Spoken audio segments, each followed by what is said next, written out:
Hello বন্ধুরা, চলে এলাম সেই আমার রান্নাঘরে। আজকে কি রান্না করছি চলো তোমাদের একটু দেখিয়ে দিই। সবে রান্নাটা শুরু করেছি, ভাতটা হয়ে গেছে। এবার আজকে তো রবিবার, তোমরা তো জানোই কি দেখাতে পারি তোমাদেরকে। চলো, কড়াই চাপিয়ে দিয়েছি। এই যে চিকেন, রবিবার মানে চিকেন তো হবেই। আর হবে হচ্ছে এই যে এটাকে ভাপিয়ে নিয়েছি, সিমটাকে। সিম পোস্ত করব। পোস্ত এই যে বেটে নিয়েছি, আর একটুখানি সর্ষে দেবো একটু সেন্টের জন্য। আর এখানে ডাল সেদ্ধ চাপিয়ে দিয়েছি। আর কি কি রান্না হবে করতে থাকি, পরে তোমাদের আবার দেখাবো আর কি রান্না করছি আমি।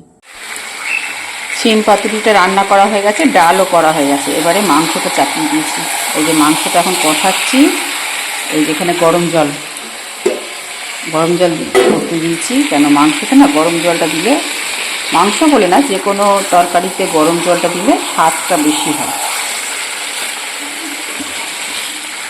রান্না প্রায় আমার হয়ে এসছে, খালি বেগুনটা ভাজবো। মাংসটা হয়ে গেলে বেগুনটা ভাজবো, তারপরে আমার রান্না কমপ্লিট। আর তোমাদের এরকম কার কার বাড়িতে আছে যে রোববার করে হলে মাংস লাগবেই? তুমি যদি আগের দিনও মাংস খাও, তাও রোববারে তোমার মাংস আনতেই হবে। আমার বাড়িতে রোববারে মাংস না হলে মনেই হবে না রবিবার।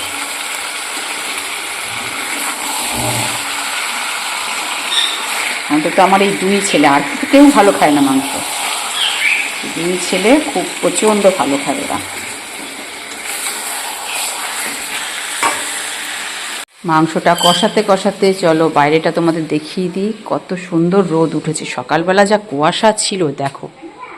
এই, তুই শোয়ার জায়গা নেই তোর? তুই ওইখানে গেটের সামনে কি পাহারা দিচ্ছিস? আমার মা গেছে দোকানে, হ্যাঁ ওই জন্য ওইখানটা গিয়ে ও শুয়ে রয়েছে। দেখো, কেউ যদি বাইরে যায় ও সামনে গেটের সামনে গিয়েই বসে থাকবে। সুন্দর রোদ উঠেছে, দেখো ঝলমলে রোদ। শীতকালে এরকম রোদ না উঠলে ভালো লাগে না। যতই ঠান্ডা পড়ুক কিন্তু রোদটা চাই। দেখেছো কীরকম রোদ, তাকানো যাচ্ছে না। ঠান্ডা পড়ুক বলো, রোদ্দুর না হলে ভালো লাগে? শীতকালে রোদটায় তো গায়ে মাখতে হেভি লাগে। কিন্তু আবার এই এত রোদ উঠেছে, বেশিক্ষণ দাঁড়ানোও যাবে না। চলো ওইদিকে আবার আমার মাংসটা আবার তলায় না ধরে যায়। রান টান করা হয়ে গেছে, এবারে খেতে বসবো। সবার খাওয়া হয়ে গেছে। এই যে আমি আর মা খাচ্ছি, রুমা একটু বাদে খাবে। ও এইমাত্র ফলটা খেলো বলে একটুখানি বাদে খাবে ও। তা আজকে কী কী রান্না করেছি চলো তোমাদের দেখিয়ে দিই। আর মাথাটা শ্যাম্পু করেছি, চুলটা আঁচড়ানো হয়নি, পাগলটার মতো লাগছে দেখো। শসা আছে কেন বলো তো? এই যে এখানে শসা পেঁয়াজ রয়েছে, শসার গন্ধে। তা আজকে রান্না হয়েছে এই যে চিকেন, আর এটা হচ্ছে সিম পোস্ত। কালকের একটা ডিম ছিল, তরকারি ছিল, তরকারিটা খাবো না, শুধু ডিমটা খাবো। আর এখানে হয়েছে ডাল, তোমার রাঁধুনি সোমবার দিয়ে ডাল করেছি, মুসুরির ডাল।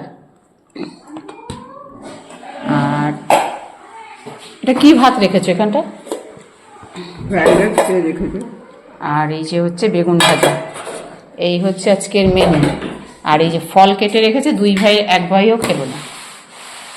তার রুমাই ফলটা খেয়েছে বলে একটু বাদেও খাবে, আমরা এখন খেয়ে নিই। আর মা, এই যে মা খাচ্ছে, এবার আমিও খেতে বসে পড়বো। চলো পরে আবার দেখা হবে। বন্ধুরা এই যে ঘুম থেকে উঠলাম, উঠে সন্ধে দিয়ে আসলাম, এসে এই যে চা খাচ্ছি। ভালোই ঠান্ডা পড়েছে। চায়ের মধ্যে একটুখানি কফিটা বেশি দিয়ে দিয়েছে আমার মা, চায়ের মধ্যে কফি মিশিয়ে দিয়েছে, তিতকুটি লাগছে। তারপরে আমি তো চিনি ছাড়া চা খাই, আমার কাছে আরও বেশি তেতো তেতো লাগছে। চাটা খেয়ে একটু বসে আবার গপু সোনাকে শয়ন দিতে যাব।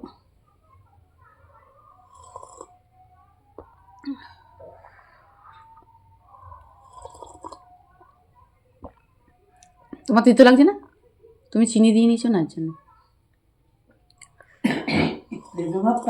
আমি তো সামান্য না দেওয়ার মতন দেই।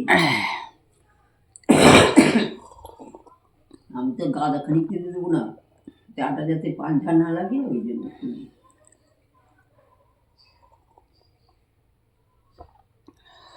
আমি যেটুকু খাই এটুকু কিন্তু খেতে পারি না না, তাও আমি দিই না। চলো এবারে গপু সোনাকে শয়ন দিতে যাব। আজকের মতন ভিডিওটা এখানে শেষ করছি। সবাই ভালো থেকো, সুস্থ থেকো, সাবধানে থেকো। Okay bye, tata.